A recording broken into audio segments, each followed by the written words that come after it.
ಅಲ್ಲೇ ಪೊಲೀಸು. ಆಮೇಲೆ SP ಮೇಡಮಿಗೆ phone ಮಾಡಿ SP ಮೇಡಮ್ ನಂಬರ್ ಕೊಟ್ಟಿಲ್ಲ, ಸಬ್ ಇನ್ಸ್ಪೆಕ್ಟ್ರು ಪಾಟೀಲ್ ಸರ್.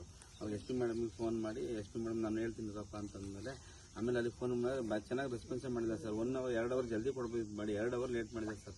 ನಮ್ಮ ಅಣ್ಣನ ಮಗ ಬೆಳಿಗ್ಗೆ 10 ಗಂಟೆಯಿಂದ ಕಾಯ್ದು ಮಧ್ಯಾಹ್ನ 2 ಗಂಟೆ ತನಕ ಕಾಯ್ತಿದ್ದಾರೆ. ಸುಮ್ಮನೆ ಆಧಾರ್ ಕಾರ್ಡ್ ಜೆರಾಕ್ಸ್ ತರೋಗು ಅಂತ. ಅದು ದೊಡ್ಡ ಹಾಸ್ಪಿಟ್ಲ್ ಸರ್, 1 ಕಿಲೋಮೀಟರ್ ಅದು ನಡ್ಕೊಂಡು ಬರೋತ್ತಿಗೆ ಆಧಾರ್ ಕಾರ್ಡ್ ಜೆರಾಕ್ಸ್ ವೆಹಿಕಲ್ನೆಲ್ಲ ತರಿಸ್ಕೊಂಡು ಇನ್ನೂ ಏನು ಬೇಕು ಅದನ್ನೇ ಮಾಡಿದೆ ಸರ್. ಹುಡುಗಿ ಡಿಸ್ಚಾರ್ಜ್ ಮಾಡ್ಸೋಕ್ಕೂ ಅಷ್ಟೇ ಸರ್. ಆಧಾರ್ ಕಾರ್ಡ್ ಬೇಡ, ಆಧಾರ್ ಕಾರ್ಡ್ ತರಗು ಅಂತೇಳಿ ಇವ್ರ ಅತ್ತೆ ಇವ್ರ ಅಮ್ಮಂದು ಬರೀ ಕಾಲುಂಗ್ರ ಒಂದು ಮುಂಗತ್ ಕೊಟ್ಟಾರೆ ಸರ್. ಗುಂಡಿನ ಸರ ಇತ್ತು, ಒಂದು ಸಿಕ್ಕಿಲ್ಲ, ಓಲೇನೂ ಸಿಕ್ಕಿಲ್ಲ. ಅದು ನಿಂಗೆ ಎಸಿತಾನಂತೆ ಸರ್. ಅಲ್ಲಿ ಪೊಲೀಸಿಗೆ ಹಿಡ್ಕೊಂಡಿದ್ದ ಅಂತ ಎಸಿತಾನೆ ಸರ್.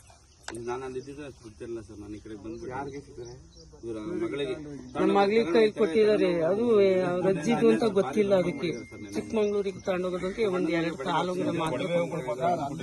ಪಾಪ ಹೆಂಗಸರು ಅಂತ ವಾಲೆ ಏನೇನೋ ಇರುತ್ತೆ. ಇಲ್ಲ ಒಂದೊಂದು ಒಡವೆ ಇತ್ತು. ಮಾಂಗಲ್ಯನೂ ಸಿಕ್ಕಿಲ್ಲ. ಕೆಲಸ ಮಾಡಿ ಮಾಡಿಸಿದ್ದು ಸರನು ಇಲ್ಲ ಸರ್. ಒಡವೆ ಅಂದ್ರೆ ಯಾವ್ದು ಬಿಟ್ಟಿಲ್ಲ ಅಲ್ಲಿ. ತಾಯಿನಾ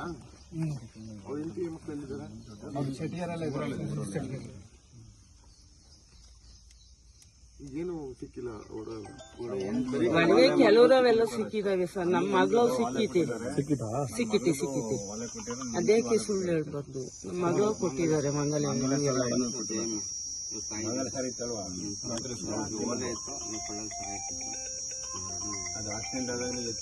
ಬರೀ ಒಂದು 3 ಕಾಲುಂಗ್ರ ಅಷ್ಟೇ ಕೊಟ್ಟಿದ್ದಾರೆ.